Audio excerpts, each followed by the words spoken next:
எண்ணங்களை செயல்படுத்தும் பிரபஞ்சத்திற்கு நன்றிகள் கோடான கோடி. 63 நாயன்மார்களின் வரலாறு ஓரிரு வரிகளில் இங்கு. திருநாவுக்கரசர் சுவாமிகள் அப்பர் மிகவும் பிரபலமான நாயன்மார்களில் ஒருவராக இருந்தார். மேலும் மூவர்களில் ஒருவராக கருதப்படுகிறார். இவரது பாடல்கள் புகழ்பெற்ற தேவாரங்களாகவும் கருதப்படுகிறது. சிவனை தரிசனம் செய்வதற்காக இவர் கைலாயத்திற்கு பாத யாத்திரையாக பயணம் செய்தபோது நடக்க முடியாத நிலையிலும் ஊர்ந்து சென்றார். தரிசனம் பெறுவதற்காக உயிரையும் துறக்க தயாராக இருந்தார். குலச்சிறை நாயனார் மதுரை மன்னருக்கு பிரதம அமைச்சராக இருந்தவர் குலச்சிறையார். பரவலாக இருந்த சமணர்களின் செல்வாக்கை தூக்கி எறிந்து சைவ சமயம் முக்கியத்துவம் பெற உதவினார். இந்த கதையில் சமணர்களின் சவாலுக்கு பதிலளிக்கும் விதமாக புனல் வதம் செய்வதில் ஞானசம்பந்தருக்கு உதவுவதாக காட்டப்படுகிறார். அவர் அங்கு சிவனை பற்றிய தனது கவிதைகளுடன் கையெழுத்து பிரதிகளை அடுக்கினார். மேலும் அவை மூழ்காமல் அதிசயமாக எதிர்கரையை அடைந்தன. பெருமிழலை குறும்ப நாயனார். குறும்ப நாயனார் சுந்தரரின் தீவிர பக்தர். அவர் எளிமையான மற்றும் சிக்கனமான பக்தி வாழ்க்கையை வாழ்ந்தார். அப்பூதி அடிகள் அப்பரை தன் குருவாக வழிபட்டார். அவருடைய பக்தியினால் அவர் தனது மகன்களுக்கு, தனது குடும்பத்தில் உள்ள பசுக்களுக்கு, சக சிவ பக்தர்களுக்காக குளம் தோண்டினார். ஓய்வு இல்லங்கள் அமைத்தார். மேலும் இவை அனைத்திற்கும் தனது குருவின் பெயரான திருநாவுக்கரசர் என்று பெயரிட்டார்.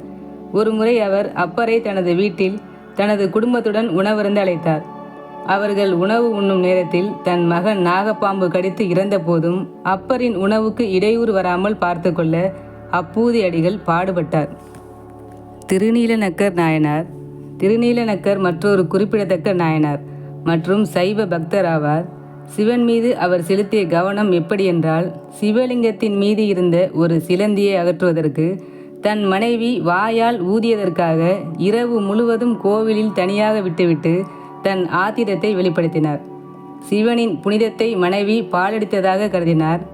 சிவன் அவரது கனவில் வந்து, உன் மனைவி சரியானதை மட்டுமே செய்துள்ளார் என்று கூறி சிவபெருமானே கணவன் மனைவியை இணைத்ததாக கூறப்படுகிறது.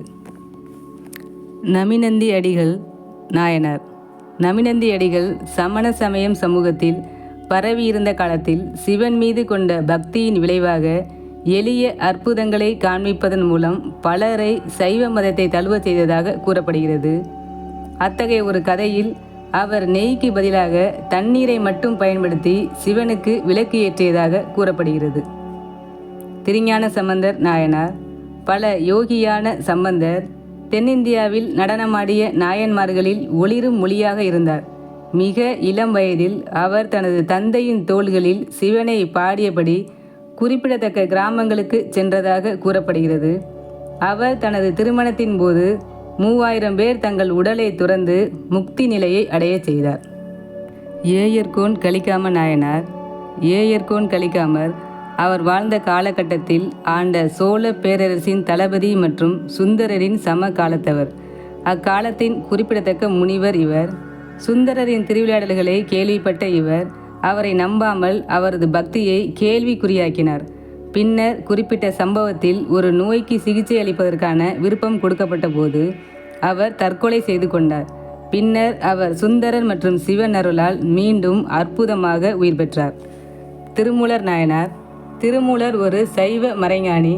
18 சித்தர்களில் ஒருவர். ஒரு குறிப்பிட்ட சம்பவத்தில் அவர் ஒரு மாடு மேய்ப்பவரின் உடலில் புகுந்து கொள்ள வேண்டிய சூழ்நிலை ஏற்பட்டது. அந்த உடலிலேயே இருக்கும் சூழ்நிலையும் வந்தது. அந்த உடலிலேயே இருந்து சைவத்தின் சாரத்தை அருகிலுள்ள கிராமங்கள் மற்றும் நகரங்களில் பரப்பினார்.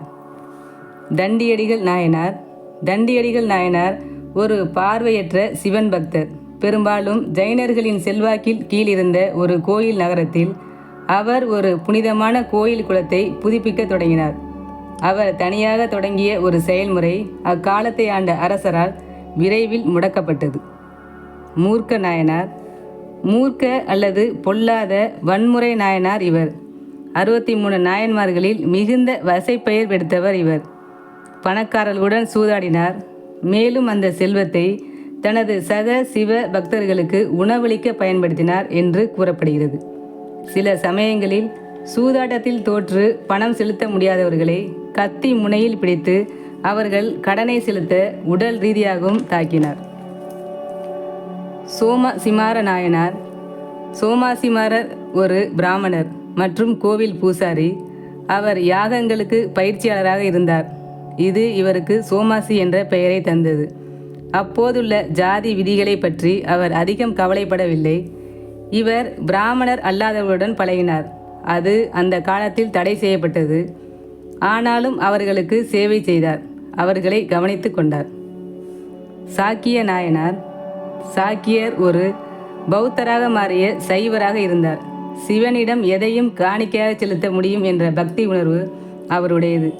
எனவே அவர் தனது காணிக்கையின் அடையாளமாக லிங்கத்தின் மீது தினமும் கற்களை வீசினார். மேலும் இந்த தினசரி காணிக்கை செய்யாமல் அவர் உணவு உட்கொள்ள மாட்டார் என்பது அவரது உறுதிப்பாடாகும். சிறப்புலி நாயனார். சிறப்புலி பெருந்தன்மையுள்ள துறவியாக இருந்ததாக கூறப்படுகிறது. இவர் ஒரு பிராமணர். அவர் சிவ பக்தர்களை தனது வீட்டிற்கு வரவேற்றார். அவர்களுக்கு உணவளித்தார். எப்போதும் அவர்கள் வெறும் கையுடன் திரும்பச் செய்யாதபடி பார்த்து கொண்டார். சிறுதொண்ட நாயனார். சிறுதொண்டர் சோழப்படையின் முன்னாள் தளபதி. மன்னரின் உத்தரவின் பேரில் இந்த வன்முறை சம்பவத்தில் சிறுதொண்டரும் அவரது மனைவியும் பசித்த சக சிவ பக்தர்களுக்கு உணவளிக்க தங்கள் ஒரே மகனின் உயிரை கொடுத்ததாக கூறப்படுகிறது. இதயத்தை பிளக்கும் ஒரு செயலில் குழந்தையின் முழு விருப்பத்துடன் பெற்றோர்கள் குழந்தையின் உயிரை கொடுத்து பக்தரின் பசியை போக்கினர் என்று கூறப்படுகிறது.